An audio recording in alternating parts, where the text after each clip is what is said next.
It's Happy Hour again from Uptown New Orleans. Hello, I'm Grant Morris. Happy Hour is part of the family of shows on the podcast network. It's neworleans.com. When you walk into a bar in New Orleans and you pull up a bar stool, you never know who's going to be sitting on either side of you. What you do know is no matter what they look like, what they're wearing, whether they just got out of a limousine or just got out of jail, they're going to be happy to talk to you.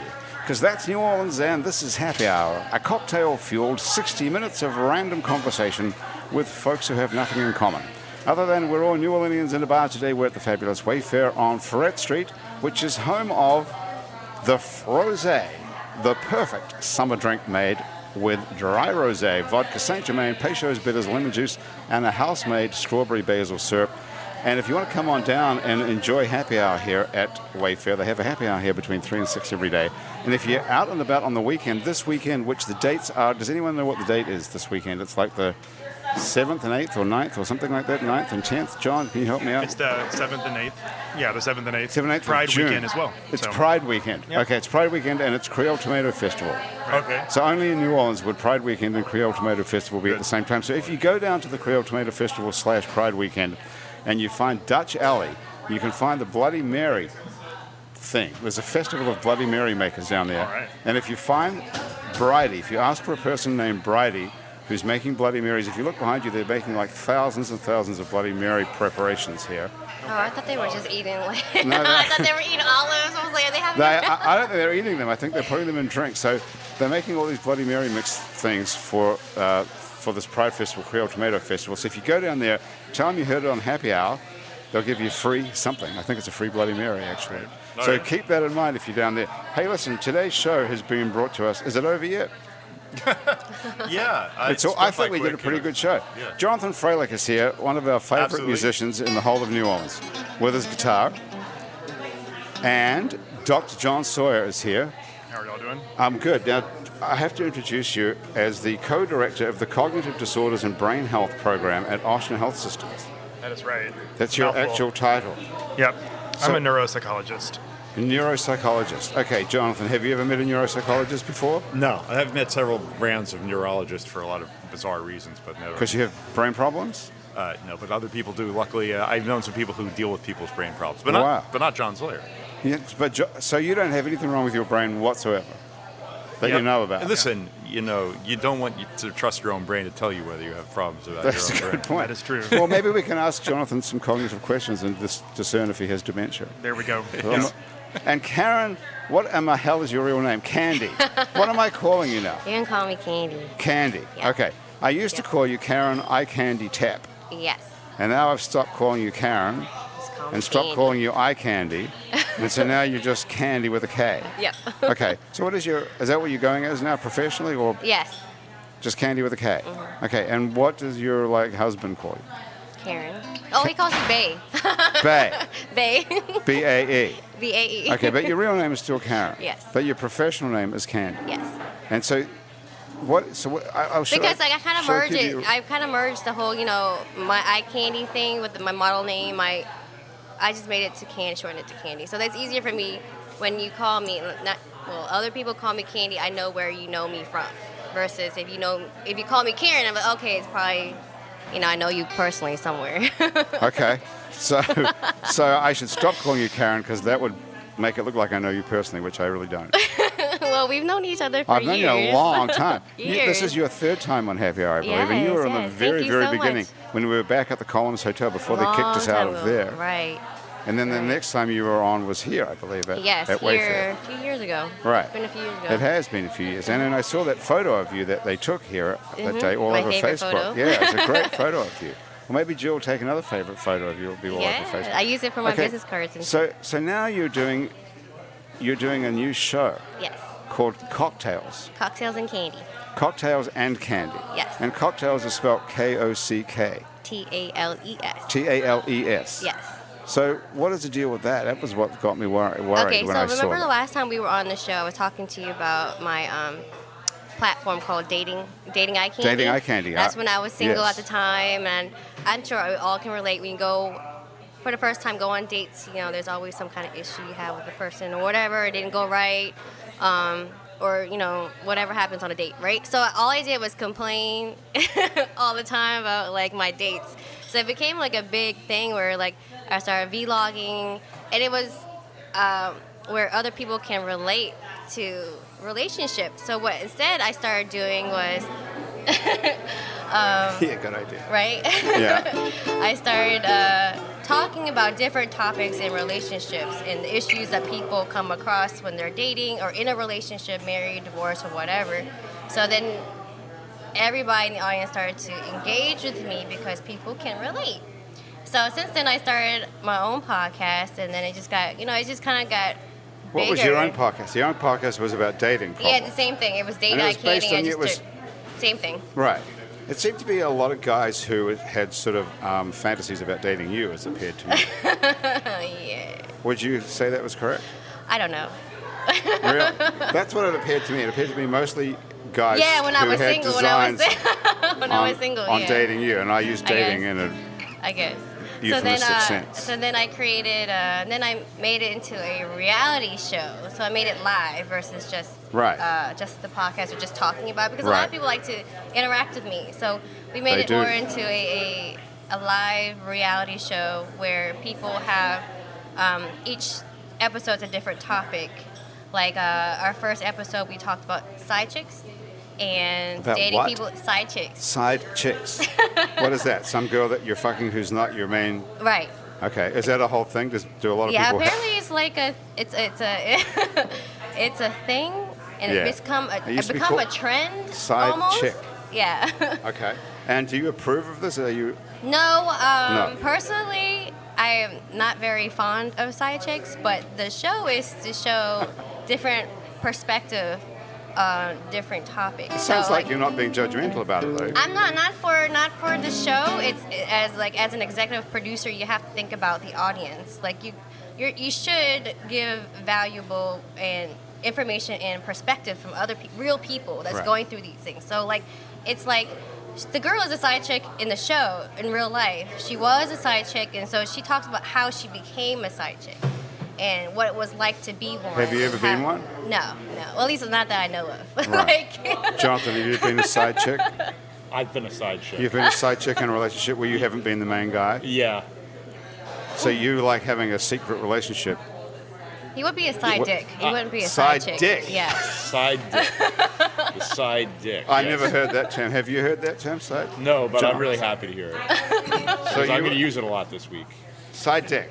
So how long did the side dick relationship go on for? I think it's an on again, off again thing. It's still going. No. That particular scenario. These things happen a lot when you're younger. Right. I mean, to some of us. Well, but being in a relationship where you're the second fiddle person, though, that's tricky. You're not the second fiddle when you're with the person. Right, but you're not. You're always the first fiddle while you're with the person. But you're not the real boyfriend, though. You're the side dick. Yeah, but that can be. It can be beneficial because you don't have to. Technically, you don't have if to you're hear like any a of the side dick, you're actually both. So you're in a relationship. The girls are smart, so you're in a relationship with her too. So it's not like she doesn't have a main man and then have a side dick. No, she probably asking you for stuff too. She's probably like, hey, I need some money, and you're in a relationship. She probably calls you and tells you all her problems, like the same thing. You just have two men. She just has two men. And that's okay. No. Both people are using Whatever each other, works. Right? Right, both people are using each other, right? Yeah. So might as well just be an open relationship rather than have these two guys go. I don't know. I've noticed it's hard for people not to use each other. Everybody uses everybody. Generally, aren't they really? Naturally, we use It's everybody. kind of- John, technically, are people using each other if it's a mutually beneficial relationship? I think it depends on how they're conceiving it in their own mind, right? So if they're thinking that something else is going on and it's not, then they may be used, unbeknownst to them. And oftentimes we do what works for us in the moment. So we don't want to admit that about ourselves, though, right? So if we're in a relationship and we're considered the side chick or the side dick, so to speak, it's kind of hard not to say that and laugh. I see. You have to also think about, why am I getting myself in that situation? So there are probably a lot of reasons. What is the answer to that? Why Well, would it's unique to the person, I mean, it could be that they don't think that they're worthy of being the primary person in the relationship. It could be that they like it this way because it's easy and it's dispensable. There are a whole host of reasons. I think it's important that people actually explore, hey, look, why am I getting myself into that?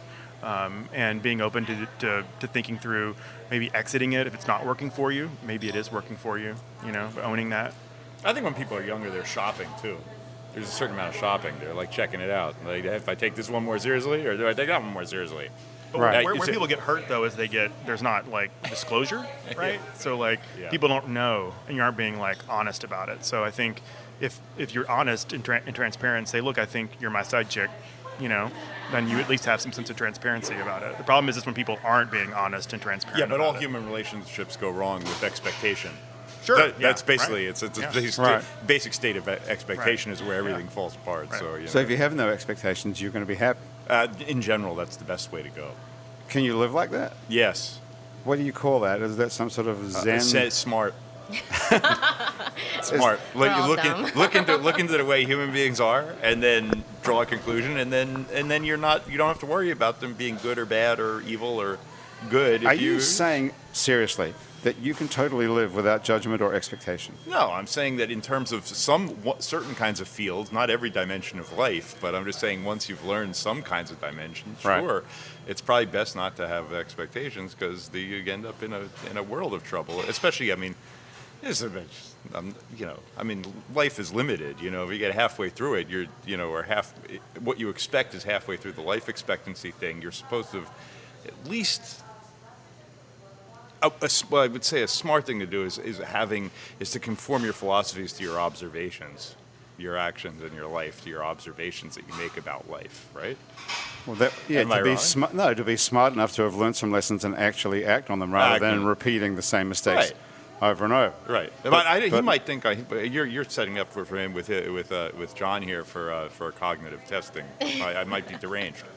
Saying it. Well, do you get people coming? You don't deal with people with problems, though, with psychological problems. I do, yeah. So You a do? portion of my practice is people who have conversion disorder, which is that?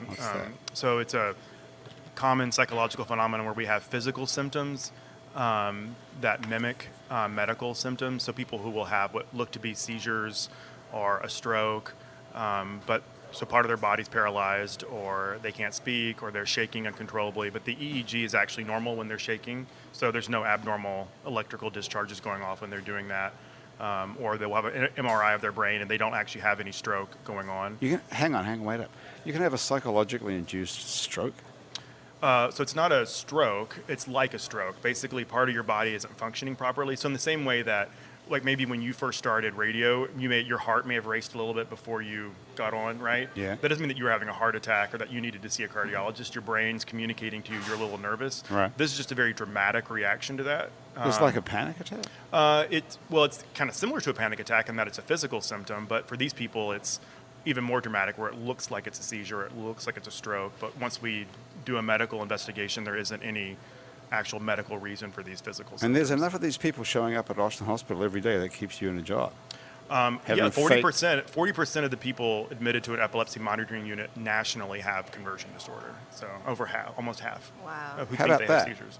40% of people in the United States who think they have epilepsy have psychological issues that are giving them a seizure, but their brain is not actually giving them Having a seizure, right? Well, so people admitted to the unit. I don't know nationally what those stats would be. This but- is in New Orleans. Well, at least here, but it's certainly the case throughout the United States as well. So when we think about like people with chronic pain, there's obviously a psychological component to pain symptoms.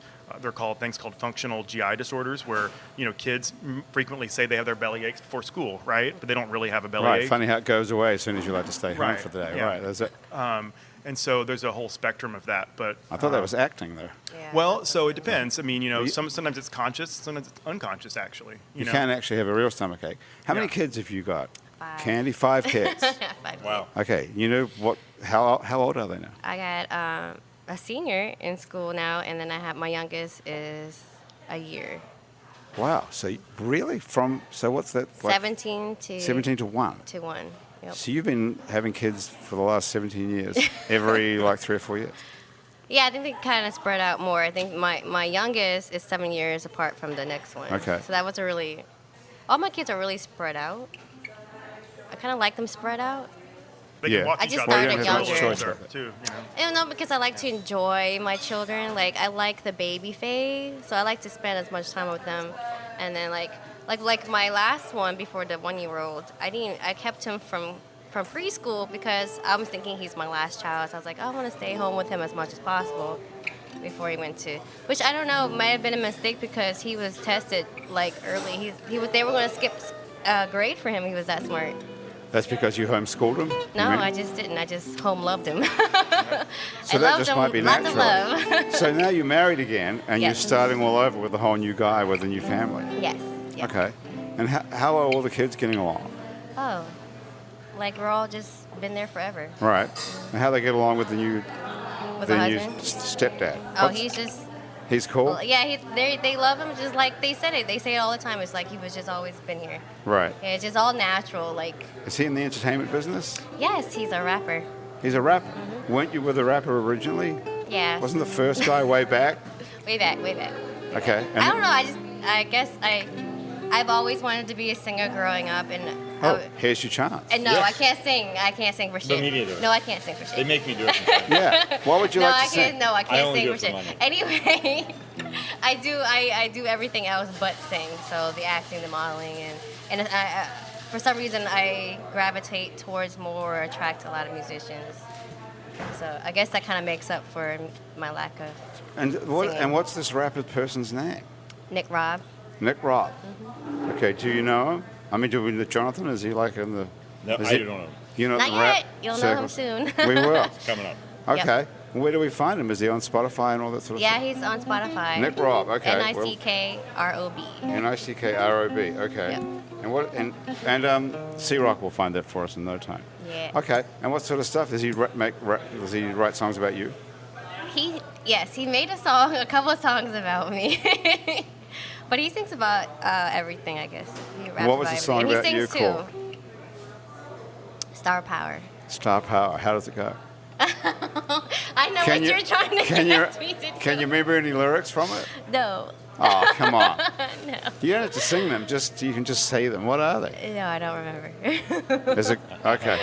I hope he's not watching this. I know, I think he is probably He's going to be watching pretty it. embarrassed. C-Rock, see if Nick Robb the rapper is in the Let's audience. see if he's on there. Okay. Okay, so I'm pretty alarmed to hear about this whole seizure, conversion disorder. Yeah. Did I write that down? I have to write that down. Conversion disorder. Yeah. Think about like you're converting psychological symptoms into what seem to be physical symptoms. Well, everybody knows that there's a connection between a psychological state, and you can give yourself a headache from stress, or you can give yourself a stomachache from stress, or whatever. But I don't know. You could give yourself a seizure. Right. So in Japan, actually, they did a really neat study where they blindfolded 2 groups of people. And for one set of people, they rubbed them with basil and told them it was poison ivy. And they unblindfolded them, and they had the typical poison ivy reaction afterward. And then in the other group, they rubbed with poison ivy and said it was basil, and only a quarter of them actually had the poison ivy reaction afterward. And so it just really shows the interplay between expectations and what you think is going to That's happen. what Jonathan is saying. It's all about expectations. So if you expect your marriage to work out, it's going to work out.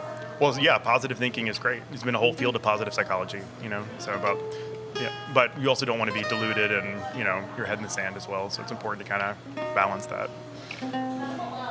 What do you think, Kandy? I agree. I'm totally on board with the whole positive thinking. Yeah, it hasn't worked for you though, because you're on marriage number what? Number 2. 2. Oh, that's not that bad. That's not bad. My first marriage, I was a kid. I was like, You're 12.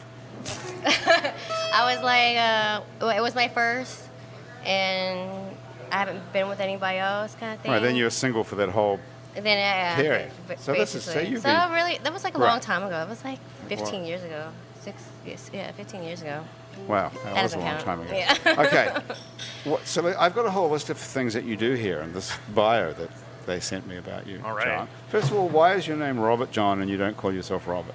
So my dad is Robert John as well. And in the South, frequently guys go by their middle name, and their dads usually have the first name. So I'm Robert John II, and he's Robert John as well, but he goes by Bob, which is a nickname for Robert. Okay, So that's how you that happened. So they called you Robert John, and then they called you John from birth. Yeah, and it's really given everyone in IT a real headache because my email is robert.sawyer, but my name is John, so everyone has to inhibit John first. They have to type R. Yeah. And so it's the joke everywhere I've worked, everywhere, that they just can't figure that out. So It is really confusing. I was confused as well. Yeah. Jonathan, what's your middle name? Alicia.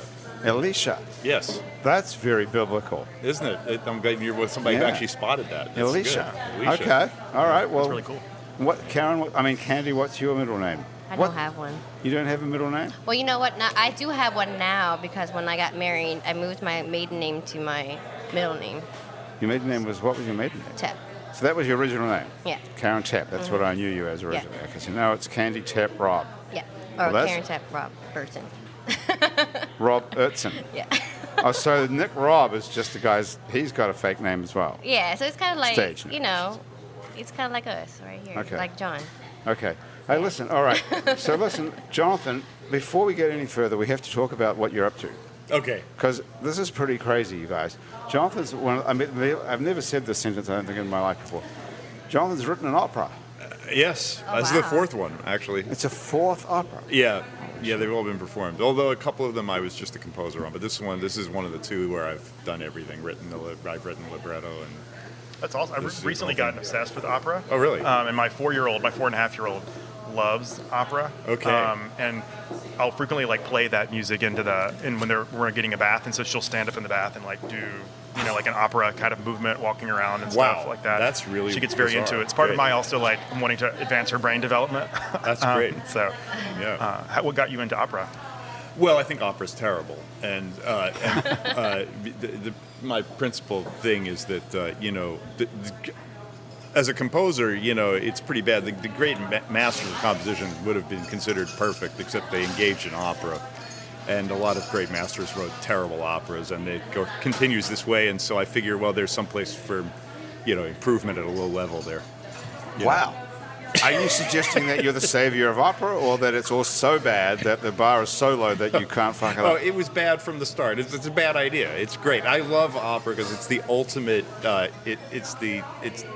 It's the ultimate artificial concept that in music. It's absolutely not organic at all, and it's fantastic. Is it really? I thought it was the sort of the culmination of all sort of artistic No, fields. it's total. It was framed. It started from total hypothesis, which is some people in the Renaissance having realized that the Greeks sang their theater. Decided that they needed to think up a music, much like NASA, that could be that could deliver the development of individual characters, so that they could do something that the Greeks did. And henceforth, and then to top it off, after having come up with it, they realized that they needed to really please the money overseer that was financing their project, and so they decided to ditch all that at the last minute and really just go for a bunch of side entertainments and decorations and ditch the kind of music and just carry on with what they were doing already. It's a very funny thing. And what years are we talking about? When was this? Around just before 1600. Okay. This is thinking of Florentine Camerata. This is what Galileo's father did. He thought up music. Really? He thought up kinds of music. That Galileo's father was the he thought of music inventor of pop. that could make the Venetian, that could continue to make the Florentines seem like great people. Well, how about that? Yes. Okay. Did you know anything about this, John? Did not at all, actually. Yeah. It's fascinating. John Jr.? Actually, my mom definitely wanted the second and not Junior because she did not want people calling me Johnny Jr. So that's really funny. I'll have to tell her that. Hopefully she's listening right Johnny now, so. Jr. She doesn't want people calling you that. I like Johnny Jr. I know. Do you? I'm indifferent to it. It's fine. So Indifferent to it. yeah, it's no big deal. Okay. My baby's a junior. Which baby? Nick Rob Jr. Nick Rob Jr. He's the 1-year-old. What about your eyelashes? Are they real or? This is radio. That's a man like This you. is great radio. Great That's a radio. man for you. They like to like, They're is that very. real? I just noticed them. They're very, very impressive. Thank you. How do you stick those on with some sort of eyelash Glue. super glue?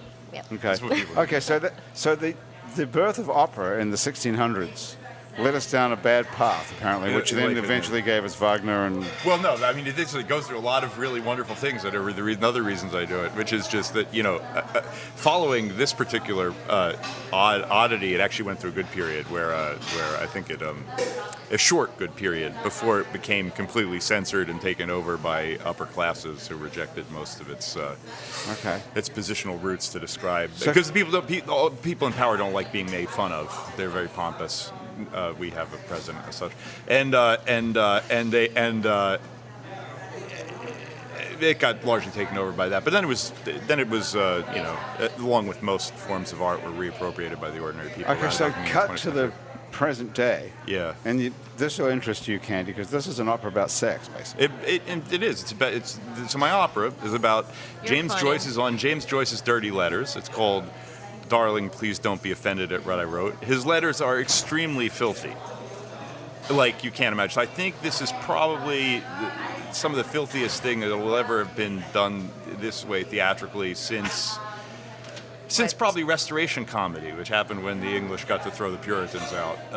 Unfortunately, they came to America, so the United States didn't have theater until the late 1800s. But now we do, and so I'm going back to. So I didn't know anything about this until I got here today. Yeah. About what this opera was about, and C-Rock pulled up on the computer some of the James Joyce's dirty letters. James Joyce's letters. Yes.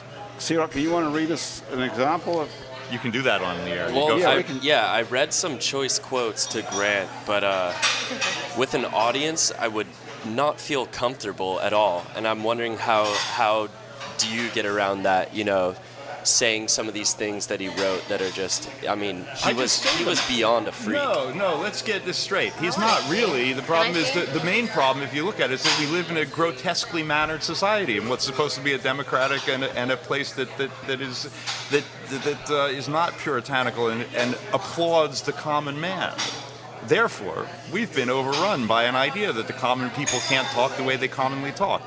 How ridiculous. So I know in James Joyce's opera, the way he commonly spoke with his wife, which is uncommon because he was a very good writer, as everyone knows, which means that there's something even there in the sound of it. But my feeling on it is that I don't know any kid between 8 and 14 that doesn't use all those terms when you're not looking.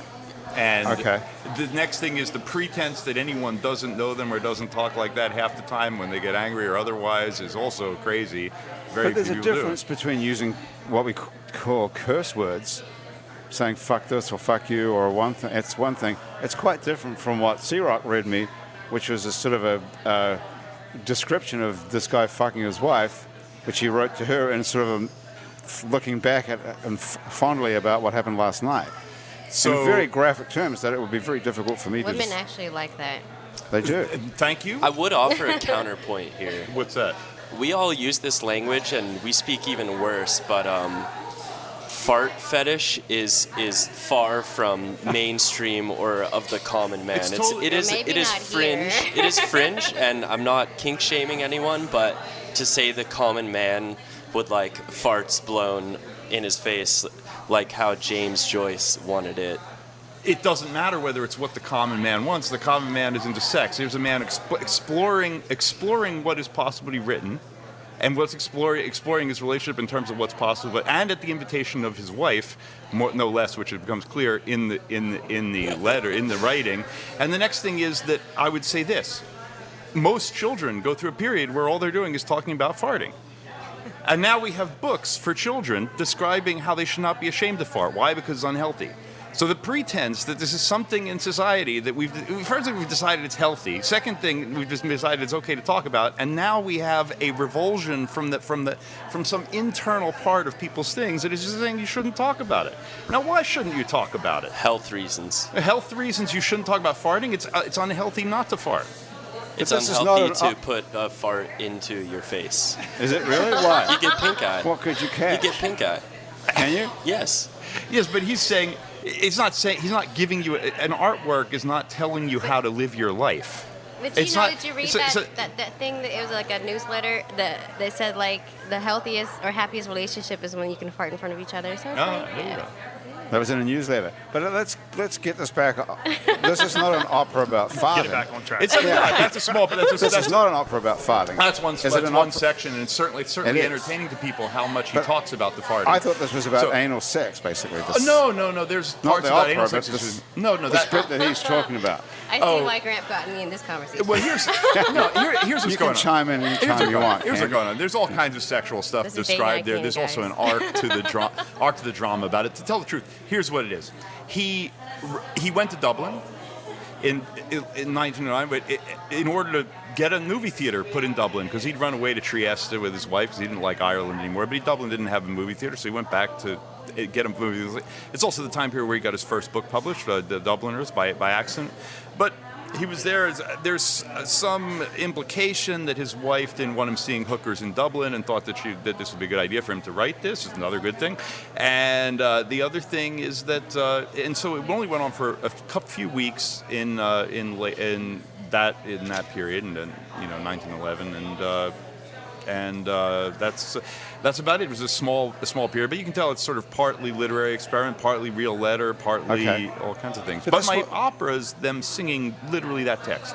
So the opera is he and his wife reminiscing about their sex life, or No, the is opera. it? The opera has one act. It's basically the text from the letters is being sung.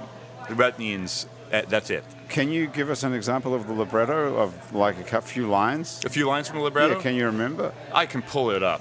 Would Okay. you really like a few lines from Yeah, the libretto? yeah, wouldn't you the like to lines hear from that? the libretto are just the lines from the letters, and I'm not. Okay. I have no problem reading that for No, you. no. This is. I think most people listening to this probably don't know anything about it. I don't. Well, you think most people are like me, John? Do you know anything about this? Knew nothing about it. Nothing about it. Ah. Candy, do you know anything about James Joyce's letters to his wife? No.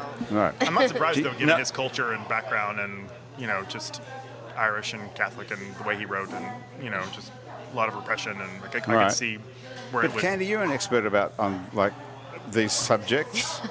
Do you think you're saying women like to have sexual exploits recounted to them, in your opinion? Yeah, I think women like to hear what we did, and if it pleased them, and we like that whole sex talk with our men, I guess. Okay. Do you It encourage? throws my husband off all the time. He's like, "What are we, like kids? Are we? Why are we still talking about it? It's fun for me. I don't know. Maybe I'm just Do weird, you but I think think that- that women do really do like that. You think you're weird or you're normal? I don't mean normal. I mean Normal. average. I think I'm pretty different. You are. So you like that. You like to hear people talk about sex. You think it's. I like when my husband talks to me about sex. I like What when about people. Dr. Sawyer talk to you about sex? That would be different. What about going to an opera where they're singing on stage, recounting You know what's these funny? lines? I actually went and watched a movie one time, and I blush. I kind Well, of this get is what I'm embarrassed. getting at. How embarrassing is this going to I get be? embarrassed when I watch people like Fuck, this. like yeah, porno. but this one was really like. Because you're in a movie theater, so you're a bunch of people, and it wasn't just like they were both naked. You could see everything, and they were, it was just like, wow, this is. And I turned around, and I was like, Was this a real movie or a It's a porno real movie. Just a regular movie It was with a movie. with You know nudity. you know how movies nowadays is like nothing is. Okay, so how are you nothing going to is feel if every- you go to the opera with your husband and hear these lines? Well, so 2 shows, So 7:30 opera and is like- 8:45. so opera is You can like go separately. singing. Where- Is it singing and acting? Like Operas, good- yes, they're singing and acting. Yes. That's a okay, good so question. do they What's going on? do they do that on stage? They're not having sex on stage. No, actually, they- there's not even So they're not they even have the there's not same even then. male and female on stage simultaneously. Oh. Okay. No, I don't think. And then I that's really don't understand opera, right? They don't even sing in English. They're singing in English in this one, Oh, okay. and they're singing the text in this one. Okay, And so here's the libretto from a snippet from from the author. libretto. Here you go. Okay. It says, "Darling, do not be offended at what I wrote. My beautiful wild flower of the hedges, my dark blue rain-drenched flower. Inside this spiritual love, a wild beast like craving for your body, for every secret and shameful part of it, for every odor and act of it.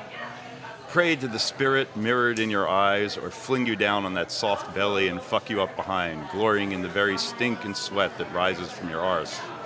Tremble with love at the sounding of some cadence of music, Or lie head to tails with your fingers fondling my bollocks, or stuck up in me behind, hot lips sucking off my cock, while my head is wedged between your fat thighs, hands clutching the cushions of your bum, tongue licking ravenously up your rank red cunt.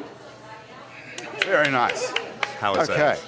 What would you... I think we do that. We do that in regular terms. People do that. Yeah. So, okay. Well, hello. So, Yeah. When you have how embarrassed would you be sitting in a theater with your husband and kids?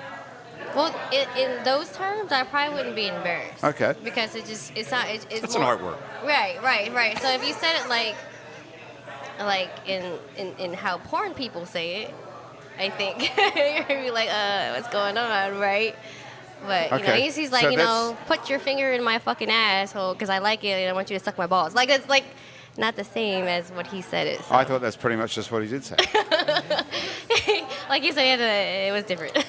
Okay. So because the way that's written to you is more poetic and artistic. Yeah, it's more poetic and artistic than actually. Okay. It's more like when you translate it into like modern day, it's more explicit. I mean, they say that stuff in rap songs all the time. Like, people talk about fucking all the time. And, yeah, they grab them by the ass and fuck them in the... They say it all the time. That's What's that? Eat my booty like groceries? Like, I mean, like, come on. It's the same shit. It's interesting because actually there is a psychology component. One of the things is the intellectuals at that time, of course, they knew about Freud and all that stuff. He used to correspond with those people, and that is that they were trying to undermine their inhibitions and all that by letting everything out, being open about absolutely everything. Like I said, one of the fascinating things here about this is to hear people from 100 years ago who are like, we got to get rid of these shame thing and the things are invisible. Let's just let it all out. And now we've gotten to a point of, no, we better not do that. Definitely don't do it on the air. Don't do it in front of everybody. Pretend it doesn't happen. But did people talk to each other when Joyce wrote this? Was this published?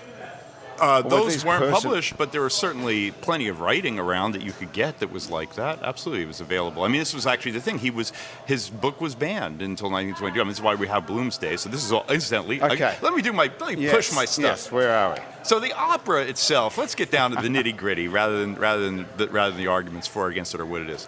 The opera is going on as part of the Bloomsday celebration, which my friend Chris Lane is now in charge of. Bloomsday is the annual celebration of Ulysses, which happened on June 16th because that was the date that he had with his wife for the first day. Ulysses all happens in one day in Dublin on June 16th. And so since Flann O'Brien started his big drinking party on that day once, it's gone on every year. And so this year we have it in New Orleans. Great things are going to go on, like the Calliope is going to be playing Irish music at 2, and certain Irish music that was popular in the Joyce thing. And then my opera goes on Friday night and Sunday night, the 14th and 16th of June. There'll be 2 shows at 7:30 and 8:45, and it's very short. It's only it's about 30 minutes long, and so I like it fast because as the implications, I use a lot of things, all kinds of things are overlaid on it. Beckett stuff, all kinds of fun stuff about Irish literature and literature. And it's not only literary; it's about sex. It's a romp. So it's a nice body romp plus opera plus theater plus. It's a sort of a sex operetta. Exactly. He calls it an operetta. That's very funny. And I started writing. I was like, I don't know if it's an operetta. Then I started writing it as an operetta because he called it an operetta. I call it an operata. You say operetta, I say operata. What is the difference? I figure an operata is more rotten than an operetta. Okay. Operata, a sex operata. How would you spell operata? With an A? I like to spell it. A-T-T-A? I like it to really run into the malaprop territory. So we call it. I would spell it OPEROTTEAA apostrophe, as if there's an R on the end. It's too complicated. Operata. Like it's an operata, but it's an operata. Listen, talking about sex, it says here in front of me, Johnny Jr., that you were a Jesuit seminarian. I was, yep. From 2005 to 2006. That is correct. Or 2005 and 2006, perhaps. For 1 year, yeah. For 1 year. Okay, so that was relatively recently. Yep. So you've done a lot of stuff in between 2006 and 2019. That is true, yep. You got yourself a PhD. In psychology. Got married to my husband. My husband and I adopted 2 children. Right. So, yeah. And you got yourself a fancy-ass job at running this whole thing at Ochsner Hospital. Right. So what happened in that 12 months when you were going to be a priest and you decided not to be? So the Jesuits are an awesome religious order in the Catholic Church. A lot of what they're dedicated to is education and social justice. So how do we help marginalized people? And that's what attracted me to the Jesuits. I also wanted to, serve in a way that I felt like I could do it all the time, and that I felt like I was called during that time. I don't think I would have been a psychologist. God, yeah, for sure. So did he uncall you when you left? Yeah, so I think sometimes God calls you to do different things, and then you don't do it anymore. I don't think I would. Do you still believe that God's calling you? I think God calls us to do different things at different times in our lives. Yeah, but I mean, you think he's still calling you on a daily basis like now? Is he paying attention to you? Yeah, absolutely, for sure. Yeah, I pray on a daily basis, and my kids pray. They're all baptized. He didn't tell you not to come and do this show. He did not. No, that's right. So therefore, it's God approved. Well, I don't know about that, but I'll have to maybe pray about that. But I certainly think I'm. So you're still religious, Catholically religious, if that's a term. Yeah, absolutely, for sure. That's interesting. So what is the Catholic Church's position on you being married to a guy and adopting 2 kids? Yeah, they are not really happy about that, but they'll have to get over it. They'll have to just suck it up. Yeah, yes. Our children were. We actually attend an Episcopal church, St. Andrew's, on Carrollton. And the priest there used to be a Catholic priest in Houma, Thibodeau, and he was the first priest that came out as gay in the United States, and then since left and became an Episcopal priest. Rosie was baptized. She was the first child baptized by a gay couple in Baltimore, Maryland. We had a really cool video about it, and a lot of people were super excited that a gay couple would have their kids baptized in the Catholic Church. And I think in order for us to have dialogue, we have to be present, Wait up a sec. Are you allowed to have your kid baptized in a Catholic church if you're a gay couple, even though the Catholic Church doesn't recognize even gay, let alone gay marriage? Well, I think some bishops would have a different opinion about it, but I think it certainly seems punitive to the child, like many Catholic schools. I don't really think any Catholic schools that we looked at for Rosie would have had a problem with us enrolling her there. But nationally, some schools would have, sure. But what about the church itself, though, the actual Catholic Church? Yeah, it's the Catholic Church doesn't believe that you're supposed to be gay, does it? It believes that there's something wrong with that. Yeah, certainly the Catholic God Church doesn't like gay people. Well, I don't know that they would. I certainly think an element of the church, a third to 40% of Catholics and clergy think a lot of negative, horrific things about gay people. But a significant minority of Catholics actually are. 30% of Catholics think negative things about gay people and horrific things. Is that what you're saying? Do you know how many people that is? It's a lot. Yeah, that's like a billion. They should worry about other things than gay people. But also 30-40% of the United States voted for someone who, isn't super supportive of gay people as well, right? So, it's our job to really engage. It's our job really to, it's our job to engage people where they are. And I think if we get into our corners and we say, well, if you aren't with me 100%, then you're against me, right? Then we're not really going to have a relationship with people. So we have to be willing to kind of do the hard work of hearing what they're talking about and also having them hear what we're talking about. And I think the fact that us as gay people actually showed up in church and baptized our child there, I can't tell you how many people who were really conservative who were like, oh, okay, let's talk about this a little bit more. I can have a different conversation. This is giving me a whole different idea about what it means to be gay and Catholic. Now, nationally, as our children have gotten older, I feel like it's important that our children are raised in a church where it overall is more tolerant. So that's why we're at an Episcopal church right now. But individually, I see myself as a Catholic, and so I think it's a challenge. This would be a great movie or made-for-TV movie if you brought up your kids in a Catholic church and then they become really Catholic and they reject people who are gay because they say it's wrong. Well, that'd be a great movie, wouldn't it? It wouldn't be for me. I'm talking about Hollywood. I think though, most of the children who reject their parents later in life, it has way more to do with the parents and their parenting than it does have to do with religion. But this is the movie I'm talking about. Well, yeah, I understand that, but sure. That's pretty interesting. So you're like a sort of a trailblazer, pioneer in the Catholic Church. Well, you're sticking it to them, basically. Well, I mean, what I want them to know is that they don't hold. They're not going to claim a truth about what gay people are and what gay people is. It's our job to say it about ourselves. What's your husband's situation? Is he with you? He must be. Well, no, not really. I mean, I think Michael had a lot of very difficult experiences with the Catholic Church growing up, and so that's why we attend an Episcopal church with our kids right now.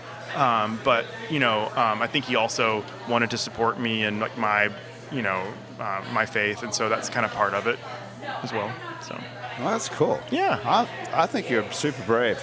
Thank you. I appreciate that. Sticking it to the church like that, and it's going to be pretty interesting to see where that goes, actually. Well, I hope it's also not like sticking it to the church. What I hope is that the church goes, oh, let me sit down and talk to you, because what happens is that if they perceive it as like sticking it to them, then they're not going to come to the table, and so we have to be able to hear each other out and kind of come to the table, and I hope that they experience it more as me coming to the table. Well, but you're being open-minded and saying, let's talk, but that's not their position, is it? Or is it? I think it depends on the church, it depends on the priest, it depends on the bishop. So. Okay. All right. Hey, listen. Jonathan, you want to play something? I suppose I have to play something. You don't have to, but I think it would be nice, don't you? Yeah. We can take a little break here. Okay, I'm not going to play anything from the opera. I just want you to know that right now. So what is it? The music in the opera, is it what we would call operatic? Yeah, it's going to be operatic music. I mean, choir, maybe not. It depends. choral. No. Actually, there's only one singer. It's scored for mezzo soprano and guitar and flute and electronics. So that is probably not what people are used to. But is that a man or a woman? It would be a chamber opera thing. It's a woman named Zara Zemmels is the mezzo soprano. She's really great. And a fellow named Tim Robertson playing guitar and Janice Sazalo on the flute. So there's only one person singing. That's only one person singing. Okay, and she's singing these lines. Yes. These James Joyce lines. Yes. Even though they sound like they're delivered by a man. Uh-huh. So that's an interesting twist. Well, I don't want to bore anybody. So that's pretty interesting right there, isn't it, Kandy? Yeah. So you have a woman up there singing these lines that a man wrote. Yes, but she would have read them anyway, wouldn't she? So this is her reading. No, maybe not. We'll have to come and see. Okay, so it's only $8. That's all I can tell you. It's $8. That's what I'm excited about. It's $8. There's two shows. It's the Peter and Paul Hotel, and it's exciting. And So it's only half an hour. So if you can't stand opera, you're in for a bunch of sex and only a short amount of singing. It's an operetta. It's an operetta. So what are we looking at here, Kandy? We're looking at ourselves. Are you shooting? Live. You're shooting a live on Instagram. Okay. Good. Great. Excellent. Okay. Can you put a filter on that to make us look awesome? The awesome Instagram, filter. I don't know. I love it. If you can. Okay, Jonathan. So this is pretty exciting. So it's $8 at the Peter and Paul Hotel, which I don't even know where that is. It's in the Marigny on Burgundy Street, really close to Burgundy and Elysian Fields, right there. Okay. It's a beautiful hotel, and we're doing it in the church that's next door. Okay.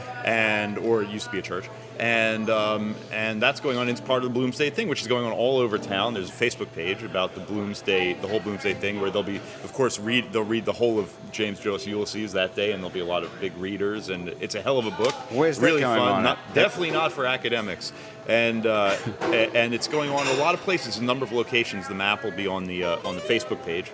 Is going up on the Facebook page, and also we have a GoFundMe page, which is really important. Okay, let's just get that. So there's a GoFundMe for the operetta. For the operetta. And that's at GoFundMe. And we can that's just a GoFundMe. You can search look for James Joyce. It'll be on there in Bloomsday. What's the name of the thing? Forgive me. For the what? The name of the actual opera. The name of the actual opera is called "Darling, Please Do Not Be Offended at What I Wrote." Darling, please not do. That's a pretty good title. Yeah. Okay.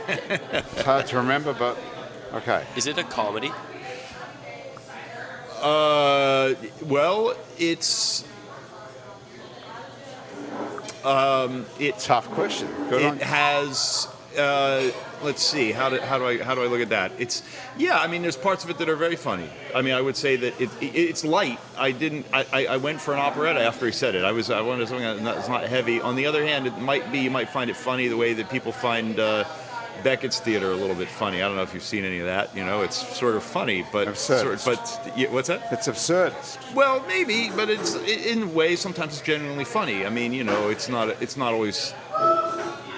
it's not like a theater of pain thing exactly, so it's Okay. not really that, but it's it's got funny stuff in it, sexy stuff, funny stuff. It's entertainment. No, it's like an opera. So operas are a multiple level of entertainment. There's video, there's projections. The projections are done by a very great photographer that lives in New Orleans named David Gamble, and so he's my collaborator. In fact, we just finished a film together. He's a great photographer. What did you made a movie? Yeah, David Gamble and I made a movie called Esplanade, which is a 30-minute movie that starts in Algiers in the morning, looking this direction up Esplanade, and continues up Esplanade all the way to the park. It's 10 3-minute things. It was really a collaboration between the music and the photography. And David's an amazing photographer, and people know him. He's famous for shooting Andy Warhol's estate and for shooting the famous picture that you've seen of Stephen Hawking or Neil deGrasse Tyson. And he lives here. He lives here.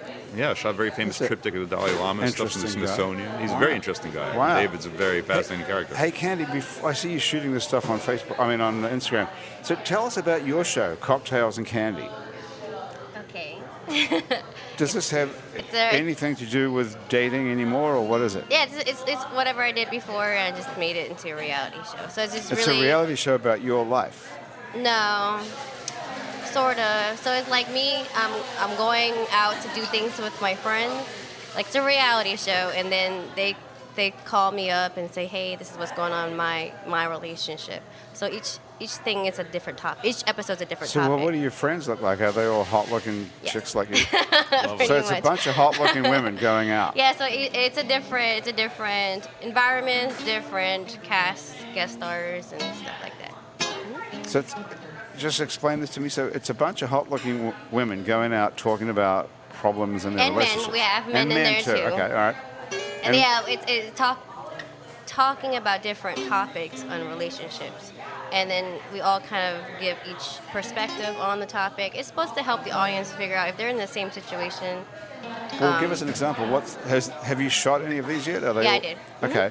So what's one about?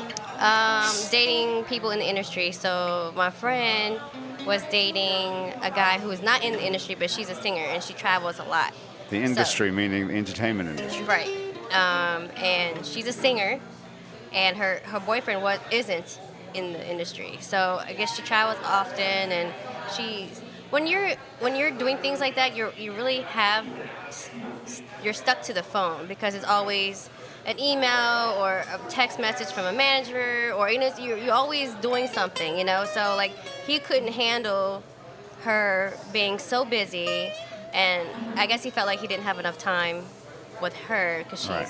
So on the show we talk about that, and I kind of offer advice to her, and then I had another guest star come in who also dated a girl. What's who's not in this- What's your advice to her about that? Well, I told her that maybe you should.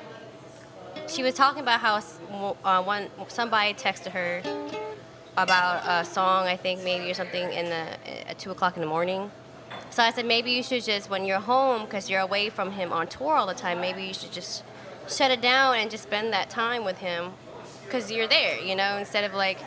But she's really like, when you're in the industry, when you're in that grind mode, you just like, you constantly, trying to build yourself and making moves. So like every minute, every text, every counts. So I said, if you really think this relationship is important to you, or if you're in love with this guy, then you would make time for him. And she said that she would try. So on the show, it's a reality show. So on the show, she said she would try, and stuff like that. So. And as a professional, Yeah. what do you call yourself? Neuropsychologist. Right. When you hear stuff like this, do you think, oh my God, these people are stupid? No, I don't think anybody's stupid. I think it's total balance of her problem, right? Which is, I really want to be successful in my career, and I really want a relationship. So how do I navigate that? And I think there's certainly a lot of difficult choices for her to kind of think through. I would wonder what the panic is at 2 a.m, is the expectation that you respond within 20 minutes, and if you don't, you lose it. I don't know if she responded. I think she just, looked at the phone. Right. Yeah. At 2 a.m. And he's probably like, Right. "Why? Who's texting you at 2 a.m?" But part of me would want to help her correct that automatic irrational thought, which is I'm going to lose a job when Right. maybe that's not really true. Right. And really what's going on for her is I just really want to be successful, and I feel like the only way to be successful is to be responsive constantly. Right. Is that really the only Right. way to be successful in the industry? Is constantly responsive, or is it innovating in new content or something like that? So kind of expanding it.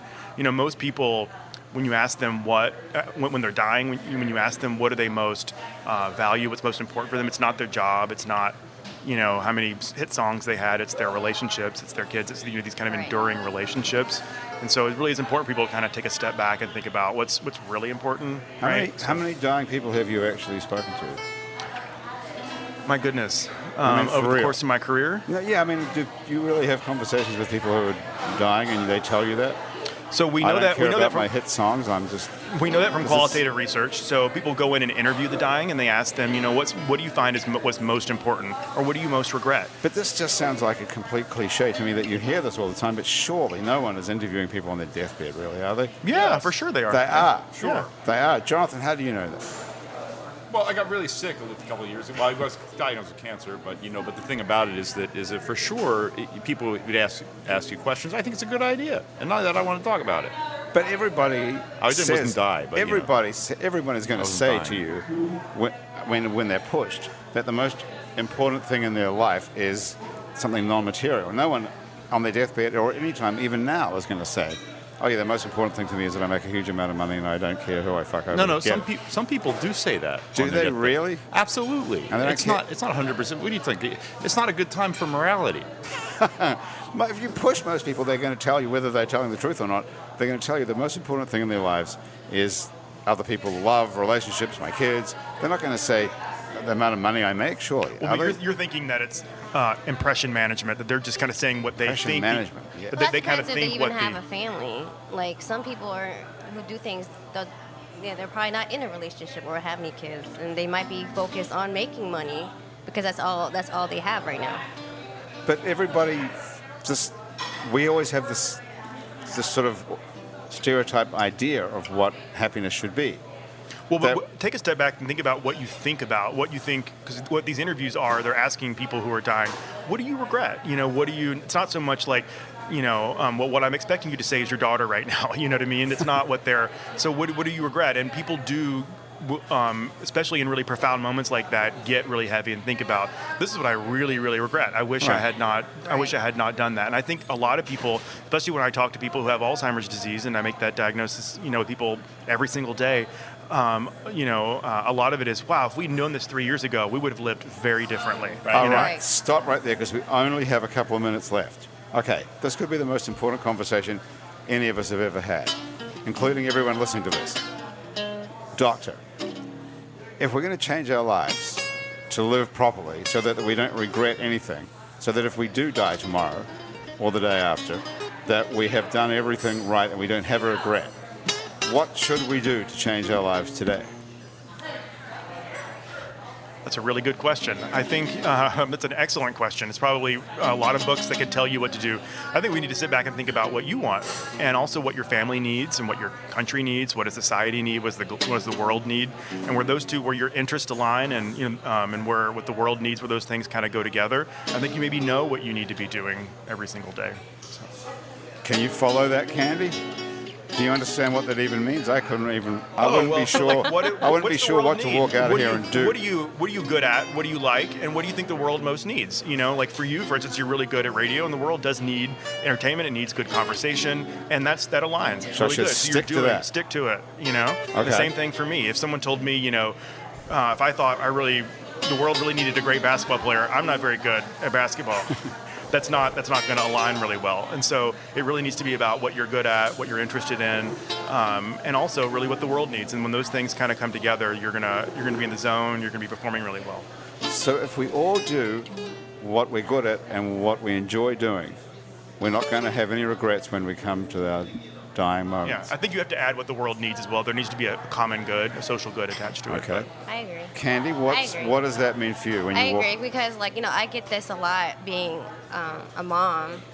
and me pursuing the things that I want to pursue, like, doing this TV show and everything, my journey up to this point alone, people are like, why are you doing that? You're a mom, you should stay at home and da-da-da-da-da. Like, this is your kids. This is like, what do you think I'm doing? Like, this is, if I stopped, at one point they were like, maybe this is not for you, right? This is like years ago. And I was like, okay, let me just go to work and come home and just, So I did that, and all I could think about was my dream. Like, and at that point I was like, shit, I'm going to die, and my kids are going to grow up and live their own life, and by that time I'm old.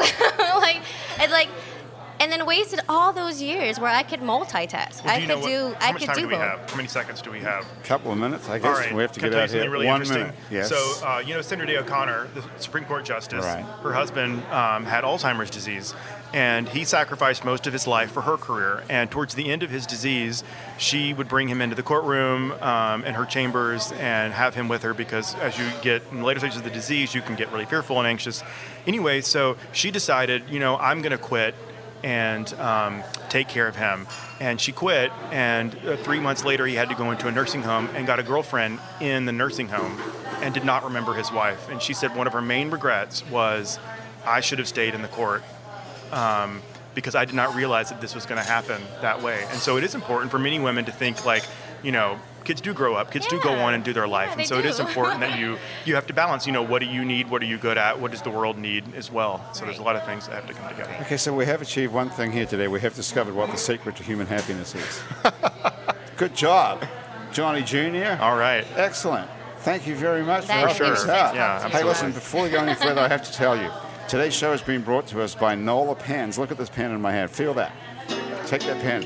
It's the only pen made from a fallen Audubon Park live oak tree. They're one-of-a-kind, expertly crafted, limited edition pens that you can only find at nolapens.com. Isn't that right? You can write with it. It's a beautiful pen. It's a good weight. It really is yeah. a great pen. Check it out at nolapens.com. Thanks to Basics on Magazine Street near Jefferson Avenue, where you can find fine lingerie, and Basics Swimming Gym, where you can find a full range of fashion, swimsuits, workout, and yoga clothes with style. And thank you to the Positive Vibrations Foundation, who create and encourage community through the development and preservation of the arts, music, culture, and heritage. And if you'd like to become a member of our Happy Hour family, go to patreon.com and search for It's New Orleans Happy Hour. And for as little as $1 a month, you can be a member of our Happy Hour family and get exclusive extra material. And Jonathan, thank you for playing during the course of the show. Didn't You're actually welcome. stop to play a whole song. Didn't stop for a commercial break. So we kind of fucked that up. But I think we had a worthwhile conversation. Absolutely. Is that you? I agree. Jonathan Freilich has been here, and Jonathan's opera is called Darling, Forgive Me for What I Wrote. It's at the Peter and please Paul. don't be offended. Please don't be offended. Say the title again. Darling, please don't be offended. And please do not be offended at what I wrote. At What I Wrote, and it's an operetta. It's an operetta based on James Joyce's dirty letters to his wife. And yes. Where do we find information for it? The information for it is on there's a Facebook page about it, and there's a Facebook page about the whole Bloomsday thing. You'll find information about there, and we have a GoFundMe page, and we really need the money because we're supporting great artists, and we really want to do you a great job. We're going to do a good job anyway, but that doesn't mean it shouldn't be supported. Would be nice to have some cash There's to a pay number for. of great artists involved, Okay. and so you can get information there, and you can get information on my website, jonathanfreilich.com, and you get information, and that's most information. All right. Thanks. And we have links to it on our website. It's neworleans.com as well. Kandy, thank you very much for being here. We're for just having me calling you again. Kandy with a K. Yep. And we can find out information about you at your Facebook page.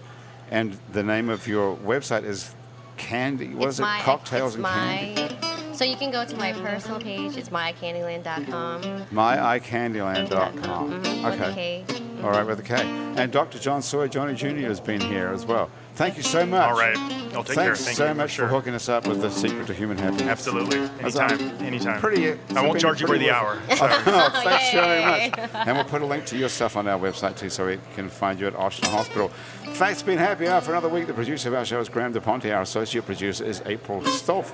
Our music producer is Monique Pyle, and our music consultant is Christian Unruh. Thomas Walsh is our technical director. Oh, you want to play us out? Okay, Sure. yeah, okay. All right, keep going. Where was I? Our Facebook live feed director who put this whole thing on Facebook is Asher Griffith. If you go to our It's New Orleans Facebook page and you didn't see this, you're watching this, listening to this as a podcast, you can see that all. You can see what we look like. And our fact checker and social media connector and resident critic is Andrew Searock. Our theme music was traditionally written by Mitch Foreman, but today it's being improvised by Jonathan Freilich. If you'd like to be on our show and you can stay upright for about 60 minutes while drinking alcohol, drop us a line. Our address is on our website, itsneworleans.com, where you can find many other more happy hours that we've produced previously, as well as some other shows we make around here, including Out to Lunch with Peter Raschuti live from Commander's Palace, Louisiana Eats with Poppy Tooker, and our award-winning podcast about death called Death the Podcast. Have you heard that one, John? I would love Check that out. It's really interesting. You can also find other great Louisiana podcasts at itsacadiana.com and itsbatonrouge.la. You can keep up with us on a bunch of time-sucking social media, like Facebook, Twitter, and Instagram, and all of it. We're called It's New Orleans. You can find photos from this show on itsneworleans.com and on our It's New Orleans Facebook page and on Instagram as well. These photos were taken today by Jill LaFleur. You can find more of Jill's photos at lafleurphoto.com. If you're listening to this on your favorite podcast app, thank you for subscribing to us. Take a moment to rate and review us if you have one. That helps other people find us. If you're listening to us on Spotify, you can follow us and get happy hour delivered to you each week. This show is recorded live today at Wayfair on Ferret Street in Uptown New Orleans. Happy hours of production of INO Broadcasting for itsneworleans.com. Andrew Duhon is out on the road. If you want to find him, you can find him at andrewduhon.com or back here next week.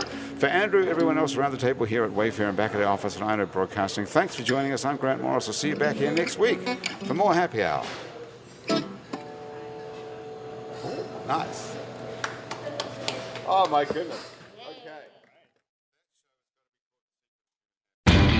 Take care of your to-do list right by starting with Lowe's, because we have a lineup of outdoor power equipment brands you can trust to tackle any project. And we'll even help you save. Stop in during Craftsman Days and save $10 on a Craftsman 2-cycle gas leaf blower, now just $99. And clean up with a Greenworks 1700 PSI electric pressure washer, now $89, saving you $30. Whatever you need to conquer your outdoor projects this fall, or any season, do it right for less. Start with Lowe's. Offers valid through 9/25, U.S. only.